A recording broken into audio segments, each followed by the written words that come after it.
ایک یہ کویسچن ہوا تھا کہ کیا کریں تو ہماری دعائیں مقبول ہو جائیں، یعنی کون کون سے عمل کرنے سے ہماری دعائیں مقبول ہوں گی۔ دیکھیں، پہلے تو دعا کی مقبولیت کا صحیح تصور اپنے ذہن میں رکھیں کہ دعا کی مقبولیت سے مراد یہ ہے کہ اللہ تعالی ہماری دعا کے بدلے میں کوئی نہ، یعنی دعا کے جواب میں کوئی نہ کوئی چیز بطور بدلہ مقرر کرے، چاہے ہم جو مانگ رہے ہیں وہی عطا کر دے۔ بعض اوقات ایسا ہوتا ہے جو مانگ رہے ہیں وہ نہیں دیتا اللہ تعالیٰ، اس کے بجائے دوسری چیز دے دیتا ہے۔ یہ اس کو علماء نے بیان فرمایا، جس سے کوئی کسان بادشاہ کے پاس جا کر کہے کہ مجھے ایک تیز رفتار گھوڑا دے دو، تو بادشاہ یہ غور کرے کہ تیز رفتار گھوڑا اس کے لیے کیا نفع دے گا، تو وہ ایک بیل کی جوڑی اس کو دے دے کہ چلو یہ تو کھیتی باڑی کرنے والا ہے۔ تو یوں بعض اوقات ہوتا ہے کہ اللہ تعالیٰ ہماری بھلائی پہ نگاہ فرماتا ہے، ہم مانگ کچھ رہے ہوتے ہیں، اللہ تعالیٰ کچھ اور ہمیں عطا فرما دیتا ہے، یہ بھی دعا کی مقبولیت ہوئی۔ اور تیسرا یہ کہ دنیا میں کچھ بھی نہیں ملتا، آخرت میں اللہ تعالیٰ اس دعا کا بدلہ عطا فرما دیتا ہے۔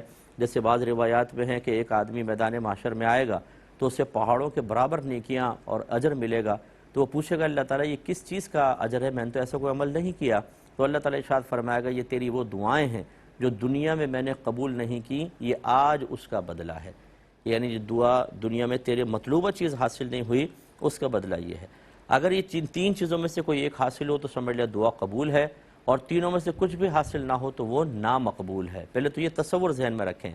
اب اگر آپ یہ چاہتے ہیں کہ آپ کی دعا پر کوئی نہ کوئی بدلہ مقرر ہو، سب سے پہلی چیز جو ہوتی ہے وہ رزق حلال ہے۔ جو حرام کھاتا ہے اس کی دعا قبول نہیں ہوتی۔ اسی طرح گناہوں سے دوری ہے۔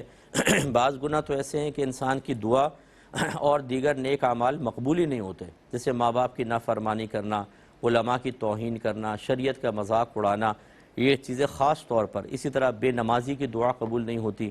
ہماری بہنیں بعض اوقات نماز کی طرف نہیں آئیں گی، وظیفے دے دیں ہمیں، بیٹھ کے ہم وظیفے پڑھ لیں گے، وہ سمجھتی ہے نماز چھوڑ دو، قرآن چھوڑ دو، ایک شارٹ کٹ اختیار کرو، بیٹھ کے تسبیح گھماؤ، اللہ تعالیٰ سب عطا فرما دے گا۔ حالانکہ یاد رکھیں کہ ایسے آدمی کی جو نمازی نہ ہو اس کی دعا قبول نہیں ہوتی۔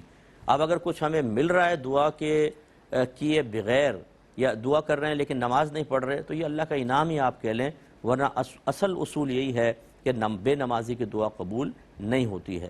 اسی طریقے سے بعض اوقات ہم غلط چیز کی تمنا کر رہے ہوتے ہیں، گناہ کی دعا، خدا نخواستہ معاذ اللہ ثم معاذ اللہ، کہ میرا فلاں کے ساتھ میری دوستی ہو جائے، مثلا لڑکی کے ساتھ دوستی ہو جائے۔ اب دوستی کوئی صحیح چیز کوئی ہے تو یہ دعائیں قبول نہیں ہوتی۔ اس طرح کی دعا کرنے میں بلکہ